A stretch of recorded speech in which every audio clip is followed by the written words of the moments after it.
गुरुजी की प्यास और दो शिष्यों की कहानी। शिष्यों के साथ नगर भ्रमण करते हुए महात्मा बुद्ध जी की प्यास की कहानी एक अद्भुत उदाहरण है जो हमें शांत मन से काम करने की महत्वपूर्ण प्रेरणा देती है।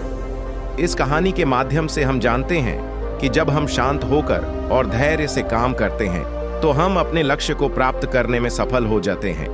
एक बार की बात है, महात्मा बुद्ध जी अपने शिष्यों के साथ नगर भ्रमण पर निकले हुए थे।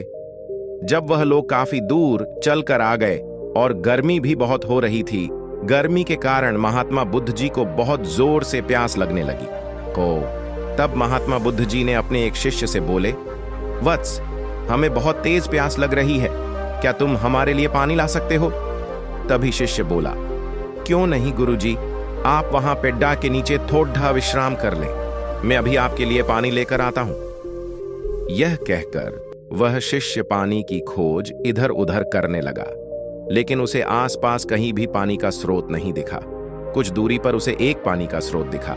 वह जैसे ही उस जलाशय से पानी लेने के लिए गया, तभी उसने देखा कि वहां कई लोग उस जलाशय में कपड़े धो रहे थे, कुछ स्नान कर रहे थे। और फिर उसने देखा कि एक बैलगाड़ी सवार उस जलाशय को पार कर गया, जिससे कि जलाशय का पानी बहुत ही गंदा हो गया, क्योंकि उससे जलाशय की कीचड़ पानी में घुल गई और पानी मैला हो गया। तब उसने सोचा कि इतना गंदा पानी मैं गुरुजी के लिए कैसे ले जाऊं, इससे तो अच्छा है कि मैं खाली हाथ ही चला जाऊं। फिर उसने मन में सोचा कि गुरुजी पूछेंगे तो मैं क्या बोलूंगा। तब उसने कहा कि गुरुजी पूछेंगे तो कह दूंगा कि गुरुजी, यहां तो दूर दूर तक कहीं भी कोई पानी का स्रोत नहीं है। फिर थोड़ी देर बाद वह शिष्य गुरुजी के समीप आया और फिर महात्मा जी ने उससे बड़े प्रेम से पूछा कि वत्स, ले आए पानी। तब उस शिष्य ने उत्तर में कहा कि गुरुजी, मुझे क्षमा करे, मैं पानी की तलाश में बहुत दूर तक गया, लेकिन मुझे पानी कहीं भी नहीं मिला। महात्मा जी बोले कि कोई बात नहीं वत्स, तुम थक गए होंगे, थोड़ा विश्राम कर लो, लेकिन गर्मी भी बहुत थी। फिर महात्मा जी प्यास से व्याकुल होने लगे। तब उनके दूसरे शिष्य ने कहा कि गुरुजी, मैं आपके लिए पानी लेकर आता हूं। गुरुजी ने कहा, ठीक है। शिष्य बोला कि गुरुजी, तब तक आप उस पेड्डी डिच के नीचे थोड़ा विश्राम कर लें।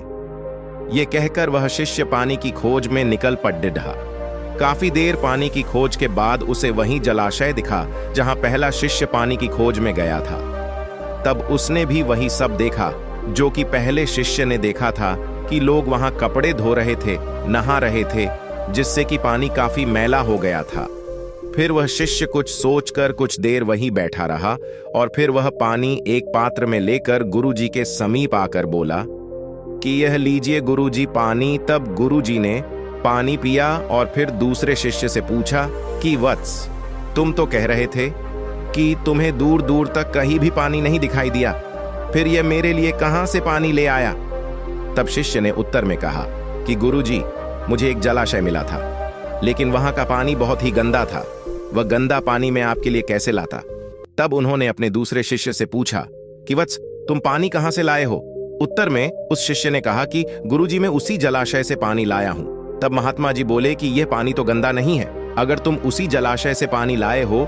तब उत्तर में उस शिष्य ने कहा कि हाँ गुरुजी, क्योंकि जब सब वहां से कपड़े धोकर और स्नान करके चले गए, तब मैंने पानी की गंदगी नीचे बैठ जाने का इंतजार किया, और जब पानी साफ हो गया तब मैं पानी लेकर आ गया। तब महात्मा जी बोले कि शाबाश वत्स, अगर कोई भी काम शांत होकर किया जाता है तो वह काम जरूर ही सफल होता है। तो दोस्तों, हमें इस कहानी से यह प्रेरणा मिलती है कि कोई भी काम शांत मन से किया जाए तो हमें उस कार्य में जरूर सफलता मिलती है। कहानी का निष्कर्ष, इस कहानी से हमें यह सीख मिलती है कि कोई भी काम शांत मन से किया जाए तो सफलता अवश्य मिलती है। महात्मा बुद्ध जी के शिष्यों ने अपनी धैर्य और संयम से गंदे पानी को साफ करके गुरुजी को प्यास बुझाने का काम किया। ये कहानी हमें ये बताती है कि सफलता पाने के लिए हमें संयम, धैर्य और सहनशीलता की आवश्यकता होती है।